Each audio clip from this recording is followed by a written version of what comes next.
जिले के नए पुलिस अधीक्षक गौरव यादव ने आज कार्यभार ग्रहण कर लिया। उन्हें जोधपुर से श्रीगंगानगर लगाया गया है। प्रेस से बातचीत करते हुए उन्होंने कहा कि कानून व्यवस्था सुचारू बनी रहे, इसके लिए हर संभव प्रयास किया जाएगा। किसानों के मुद्दे पर उन्होंने कहा कि आज ही उनके द्वारा राजस्थान पंजाब बॉर्डर का विजिट कर व्यवस्थाओं का जायजा लिया जाएगा। सिंचाई पानी की समस्या के लिए किसानों से लगातार संवाद कर निस्तारण करने का प्रयास किया जाएगा। हार्डकोर अपराधियों के खिलाफ सख्त कार्रवाई की जाएगी। वहीं अवैध नशे के व्यापार में लिप्त तस्करों के खिलाफ पिट एनडीपीएस की कार्रवाई करते हुए उनकी प्रॉपर्टी जब्त कर बड़े तस्करों की नाक में नकेल कसी जाएगी। सीमा पार से होने वाली नशे की तस्करी को रोकने के लिए बीएसएफ व इंटेलिजेंस के साथ मिलकर काम किया जाएगा। महिला अत्याचारों के मामले में दर्ज मुकदमों की टाइम बाउंड इन्वेस्टिगेशन की जाएगी। शहर में यातायात व्यवस्था के सवाल पर उन्होंने कहा कि लोगों को साथ लेकर इस व्यवस्था में सुधार किया जाएगा। उन्होंने कहा कि यह सुनिश्चित किया जाएगा कि हर व्यक्ति को हेलमेट लगाना सिखाया जाए। इसके लिए पहले समझाइश फिर कार्रवाई अमल में लाई जाएगी। इधर नए जिला कलेक्टर लोक बंधु ने भी आज कार्यभार ग्रहण कर लिया। इस अवसर पर उन्होंने कहा कि इस क्षेत्र की जो भी समस्याएं हैं वह प्राथमिकताओं में रहेंगी। केंद्र व राज्य सरकार की योजनाओं को अंतिम छोर तक पहुंचाकर आमजन को लाभ पहुंचाया जाएगा। इसके अलावा जन सुनवाई के माध्यम से आमजन की समस्याओं का त्वरित निस्तारण भी किया जाएगा।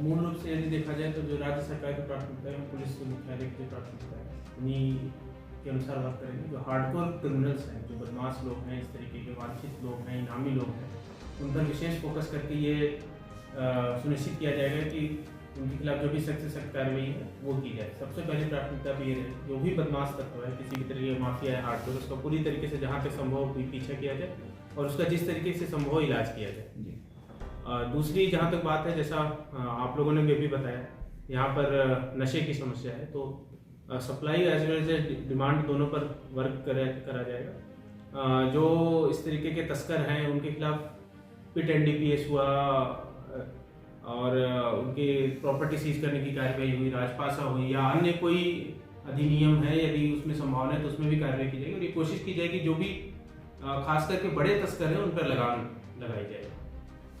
तीसरी जहाँ तक बात करें तो महिला अत्याचार से रिलेटेड जो भी मुकदमे दर्ज होते हैं, जो भी घटना होती है उसका एनालिसिस की जाए, उसको कोशिश की जाए कि कम हो। और यदि कोई घटना हो जाती है तो उसका टाइम बाउंड इन्वेस्टिगेशन करके जिसको यदि सजा दिलानी है तो उसका चालान किया जाए। जो भी कंक्लूजन है वो बिल्कुल टाइम बाउंड उस पर पहुंचे, ताकि लोगों को ये भरोसा हो सके कि यदि कोई अपराध होता है तो जो अपराधी है उसके खिलाफ भी कार्रवाई की जाएगी।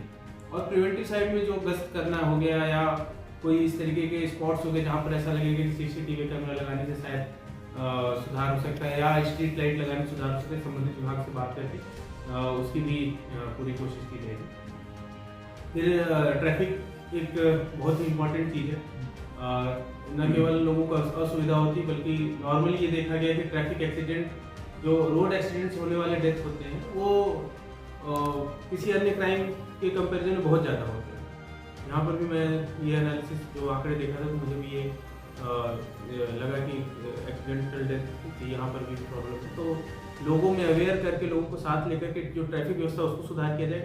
जो रीज़न ऑफ डेथ है उसकी एनालिसिस की जाएगी। जैसा कल अभी मैंने सीईओज को जो डायरेक्शंस दिए हैं, और वो है कि अगर कहीं पर मौके पर एक डेथ भी होती है तो वहाँ पर एटलीस्ट जो पीएसपी रैंक का ऑफिसर जाएगा, वहाँ पे एनालिसिस करेगा क्या रीज़न ऑफ डेथ है और उसका निराकरण के तरीके बताएगा। जैसे कई बार क्या होता है कि एक्सीडेंट सिंपल सा होता है, 2 मोटरसाइकिल का एक्सीडेंट होता है और हेलमेट नहीं लगाने की वजह से डेथ होती है। ये नंबर ऑफ डेथ्स बिना हेलमेट की बहुत ज़्यादा संख्या है। तो उस एरिया में यदि कोई घटना हुई है उसके तुरंत बाद यदि आप कार्रवाई करते हो तो लोगों को समझ में भी आता है, मैसेज भी जाता है और उसका इफेक्ट भी पड़ता है। तो पहले तो समझाइश की कोशिश की जाएगी, लोगों को समझाया जाएगा, अवेयरनेस क्रिएट किया जाएगा, एंड देन हम लोग ऐसे पैचेस चूज करेंगे जिसका एक अभियान चलाया जाएगा जिसका नाम रहेगा आदर्श ट्रैफिक जोन, जिसमें ऐसे पैचेस चूज किए जाएंगे जहां पर रैंडम डे पर कोई रैंडम जगह सेलेक्ट की जाएगी शहर में, और ये इंश्योर किया जाएगा वहां पर किसी भी तरीके का वायलेशन नहीं हो। उसका पर्पस ये रहेगा कि लोगों को पता नहीं रहे किस जगह पर कब पुलिस आके भी खड़ी हो जाएगी और हमारे खिलाफ कार्रवाई करेगी। ये सुनिश्चित किया जाएगा कि एटलीस्ट हर व्यक्ति को हेलमेट लगाना सिखाया जाए, समझा करके, नहीं तो कार्रवाई करके। निश्चित तौर पे यहाँ पर जो भी इश्यूज़ हैं वो हमारी प्रायोरिटी रहेगी। राज्य सरकार के और केंद्र सरकार की जो योजनाएं हैं उनका ग्राउंड पे क्रियान्वयन हो, अंतिम व्यक्ति तक सभी योजनाओं का लाभ पहुंचे और आमजन जो है उनकी जनसुनवाई हो, त्वरित तरीके से सभी को न्याय मिले और निश्चित समयावधि में सभी के जो कार्य हैं वो राज्य सरकार की मंशा के अनुरूप किए जाएं, यही प्राथमिकता है। खबरों की जानकारी के लिए हमारे चैनल से जुड़े रहिए और इसे सब्सक्राइब करने के बाद बेल आइकन को पुश कीजिए।